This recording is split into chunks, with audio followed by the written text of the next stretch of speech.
Hello friends, welcome to Kautilya Balrampur YouTube channel. हमने पिछले दो वीडियो में इंडस वैली सिविलाइजेशन से रिलेटेड कई सारे क्वेश्चन देखे। तो इंडस वैली सिविलाइजेशन का आज ये लास्ट वीडियो है जिसमें हमने कई सारे क्वेश्चन कवर किए हैं। तो आज की वीडियो की हम शुरुआत करते हैं और पहला प्रश्न देखते हैं कि हड़प्पा का उत्खनन करने वाला प्रथम पुरातत्वविद जो इसके महत्व को नहीं समझ पाया था। आपके विकल्प हैं कि A Cunningham, Mortimer Wheeler, sir John Marshall या जॉर्ज एफ डेल्स। तो इसमें आपका उत्तर ए सही है, ए कनिंघम। ए कनिंघम महोदय ने इन्होंने क्या किया, भारतीय उपमहाद्वीप के ऐतिहासिक महत्व के टीलों की खोज की थी, किंतु वह हड़प्पा के टीलों के महत्व को समझ नहीं सके थे कि वो कितनी इम्पोर्टेंट सिविलाइजेशन थी। हमारा नेक्स्ट क्वेश्चन है कि निम्नलिखित में से कौन हड़प्पा और मोहनजोदड़ो के उत्खनन से संबंधित नहीं थे? R D Banerjee, M S Vats, K N Dikshit, V A Smith. तो इसमें हमारा विकल्प डी सही है, वी ए स्मिथ।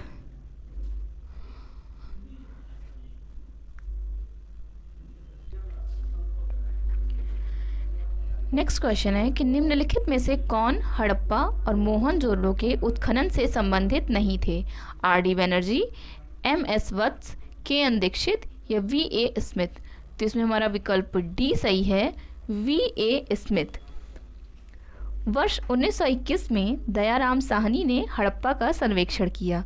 वर्ष 1926 में माधव स्वरूप वत्स हड़प्पा के सर्वेक्षण से संबंधित रहे।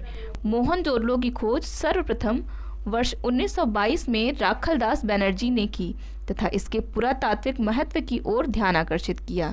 इनके अतिरिक्त कुछ अन्य विद्वान के एन दीक्षित, अर्नेस्ट मैके, आर एल स्टीन, ए घोष, जे पी जोशी आदि ने भी इस सभ्यता की खोज में महत्वपूर्ण योगदान दिया।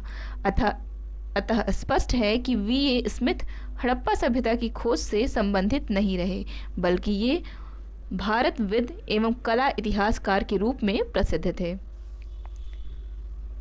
सिंधु सभ्यता की विकसित अवस्था में निम्नलिखित में से किस स्थल से घरों में कुओं के अवशेष मिले हैं?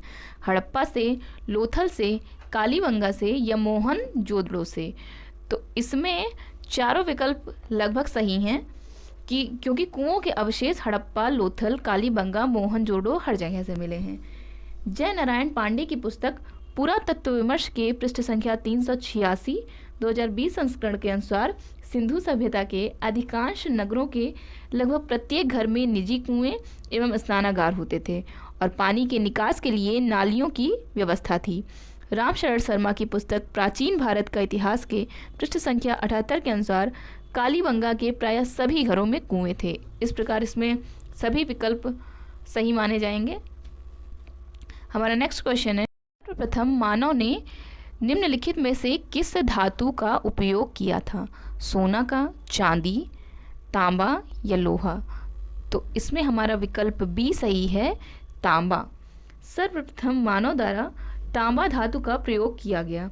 विश्व के विभिन्न भागों में इसके प्रयोग की तिथि में पर्याप्त अंतर है। हमारा नेक्स्ट क्वेश्चन है, हाथी दांत का पैमाना हड़प्पीय संदर्भ में मिला है। कहाँ मिला है? कालीबंगा में, लोथल में, धौलावीरा में या बनवाली में?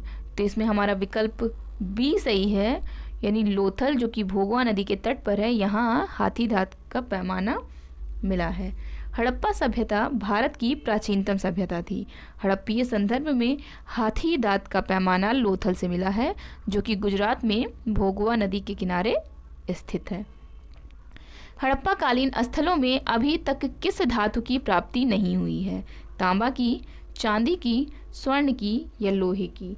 तो इसमें हमारा विकल्प डी सही है, लोहा। यानी हड़प्पा सभ्यता के निवासी लोहे से परिचित नहीं थे। देखिए, हड़प्पा सभ्यता एक कांस्य युगीन सभ्यता थी। वहाँ से तांबा, कांसा, स्वर्ण और चांदी आदि धातुएं तो मिली हैं, परंतु लोहे की प्राप्ति नहीं हुई है। वस्तुतः हड़प्पा कालीन लोग लोहे से परिचित नहीं थे।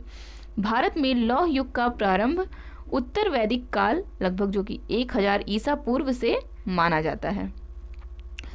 नेक्स्ट क्वेश्चन है कि निम्न में से कौन सा स्थल घग्गर और उसकी सहायक नदियों की घाटी में स्थित है? आलमगीरपुर, मोहनजोदड़ो, लोथल या बनवाली? तो इसमें हमारा विकल्प डी सही है, बनवाली। हरियाणा में स्थित बनवाली नामक हड़प्पाई स्थल घग्गर एवं उसकी सहायक नदियों की घाटी में स्थित है। नेक्स्ट क्वेश्चन है, हड़प्पन संस्कृति के संदर्भ में शैलकृत स्थापत्य के प्रमाण कहाँ से मिले हैं? हमारा विकल्प है कालीबंगा से, कोटदीजी से, धौलावीरा या आमरी? तो इसमें हमारा विकल्प सी सही है, धौलावीरा से। धौलावीरा हड़प्पा सभ्यता की भारत में स्थित दूसरी सबसे बड़ी बस्ती है और पहली सबसे बड़ी बस्ती कौन सी है? राखीगढ़ी। यह गुजरात के धौलावीरा गुजरात के कच्छ के रण में अवस्थित है। यहाँ से उत्खनन के परिणाम स्वरूप हड़प्पा सभ्यता की अनेक महत्वपूर्ण जानकारियाँ प्राप्त की गई हैं। इन खोजों में शैलकृत जलकुंड रॉक कट रिजर्वायर महत्वपूर्ण है। हमारा नेक्स्ट क्वेश्चन है, धौलावीरा किस राज्य में स्थित है? गुजरात में, हरियाणा में, पंजाब में या राजस्थान में? तो इसके पिछले प्रश्न में हम लोगों ने व्याख्या देखी ही, कहाँ स्थित है धौलावीरा? गुजरात में स्थित है। नेक्स्ट क्वेश्चन है कि कौन सा हड़प्पीय नगर 3 भागों में विभक्त है? लोथल, कालीबंगा, धौलावीरा या सुरकोटडा? तो इसमें हमारा विकल्प सी सही है, धौलावीरा नगर जो था वो 3 भागों में विभक्त है। धौलावीरा नगर आयताकार बना था। इस नगर को 3 भागों किला, मध्य नगर एवं निचला नगर में विभाजित किया गया था। हमारा नेक्स्ट क्वेश्चन है कि एक उन्नत जल प्रबंधन व्यवस्था का साक्ष्य प्राप्त हुआ है। आलमगीरपुर से, धौलावीरा से, कालीबंगा से या लोथल से? तो इसमें हमारा विकल्प बी सही है, यानी धौलावीरा से एक उन्नत जल प्रबंधन व्यवस्था का साक्ष्य प्राप्त हुआ है। धौलावीरा के निवासी एक उन्नत जल प्रबंधन व्यवस्था से परिचित थे। ये लोग बांध बनाकर जलाशयों से जल संग्रहित करते थे, जो इस तरह का प्राचीनतम साक्ष्य है। हमारा नेक्स्ट क्वेश्चन है, निम्नलिखित में से किस स्थल से द्विशव संस्कार यानी डबल बरियल का प्रमाण मिला है? कुतासी से, धौलावीरा से, लोथल से या कालीबंगा से? तो इन चारों में लोथल से सर्वाधिक यानी 3 युगल समाधिकरण के साक्ष्य प्राप्त हुए हैं। कालीबंगा से भी एक युगल समाधिकरण का प्रमाण मिला है। राखीगढ़ी से भी युगल समाधि की प्राप्ति हुई है। तो यदि संख्या को आधार माना जाए तो विकल्प सी सही होगा, और यदि प्रमाण को आधार माना जाए तो सही उत्तर विकल्प सी और डी दोनों ही होगा। नेक्स्ट क्वेश्चन है कि हड़प्पन स्थल सनौली के अभी हाल में उत्खननों से प्राप्त हुए हैं। मानव शवाधान, पशुओं के शवाधान, आवासीय भवन या रक्षा दीवार? तो इसमें हमारा विकल्प ए सही है, मानव शवाधान। उत्तर प्रदेश के बागपत जिले में बारौत तहसील के सनौली नामक हड़प्पन पुरास्थल से क्रमबद्ध रूप से 125 मानव शवाधान प्राप्त हुए हैं, जिसकी दिशा उत्तर से दक्षिण है। इन शवाधानों के साथ दैनिक उपयोग की वस्तुएं भी मिली हैं, जिनमें गहने प्रमुख हैं। इनके साथ ही कुछ जानवरों की हड्डियां भी प्राप्त हुई हैं। नेक्स्ट क्वेश्चन है कि वस्त्रों के लिए कपास की खेती का आरंभ सबसे पहले किया गया था, कहाँ किया गया था? तो हमारे विकल्प हैं मेसोपोटामिया में, मिस्र में, मध्य अमेरिका में या भारत में? तो इसमें हमारा विकल्प डी सही है, भारत में। वस्त्रों के लिए कपास का उत्पादन सर्वप्रथम भारत में किया गया। वर्ष 1922 में राखलदास बनर्जी के नेतृत्व में सिंधु नदी के किनारे स्थित मोहनजोदाड़ो, जो कि वर्तमान में पाकिस्तान के लरकाना जिले में स्थित है, इसके उत्खनन से कपास के सूत की प्राप्ति की गई थी। नेक्स्ट क्वेश्चन है, निम्न स्थानों पर किस एक स्थान पर सिंधु घाटी सभ्यता से संबंधित विख्यात वृषभ मुद्रा प्राप्त हुई थी? हड़प्पा से, चंदहुदड़ो से, लोथल से या मोहनजोदड़ो से? तो इसमें हमारा विकल्प डी सही है, मोहनजोदड़ो से। मोहनजोदड़ो से प्राप्त कुबड़ वाले बैल की आकृति युक्त मुहर की कलात्मकता की भूरी भूरी प्रशंसा मार्शल महोदय ने की है। इसमें बैल के अंगों में उभार और शरीर के अनुपात में जो विशिष्टता दिखाई गई है वह अपूर्व है। हमारा नेक्स्ट क्वेश्चन है, निम्नलिखित में से किस पशु का अंकन हड़प्पा संस्कृति की मोहरों पर नहीं मिलता है? हाथी, बैल, घोड़ा या भेड़? तो इसमें हमारा विकल्प सी सही है, यानी घोड़ा का अंकन नहीं मिलता है, हाथी, बैल और भेड़ का अंकन मिलता है। सिंधु घाटी सभ्यता के कुछ स्थलों से घोड़े के अस्थि अवशेष प्राप्त हुए हैं, लेकिन उसका अंकन हड़प्पा की मोहरों पर नहीं मिलता है। आइए अगला प्रश्न देखते हैं कि मृड़ पट्टिका पर उत्कीर्ण सींग युक्त देवता की कृति प्राप्त हुई है। बनवाली से, कालीबंगा से, लोथल से या सुरकोतड़ा से? तो इसमें हमारा विकल्प बी सही है, यानी कालीबंगा से। कालीबंगा के मृड़ पट्टिका पर एक और दोहरे सींग वाले देवता का अंकन है। इसके अतिरिक्त मोहनजोदड़ो से भी सींग युक्त देवता का चित्र प्राप्त होता है। हमारा नेक्स्ट क्वेश्चन है कि निम्नलिखित में से कौन सी सभ्यता नील नदी के तट पर पनपी थी? रोमन की सभ्यता, यूनानी सभ्यता, सिंधु घाटी सभ्यता या मिस्र की सभ्यता? तो सिंधु घाटी सभ्यता तो सब जान ही रहे हैं कि सिंधु नदी के किनारे पनपी, इसी वजह से इसको सिंधु घाटी सभ्यता बोलते हैं। लेकिन मिस्र की सभ्यता ये कहाँ? नील नदी के तट पर विकसित हुई थी।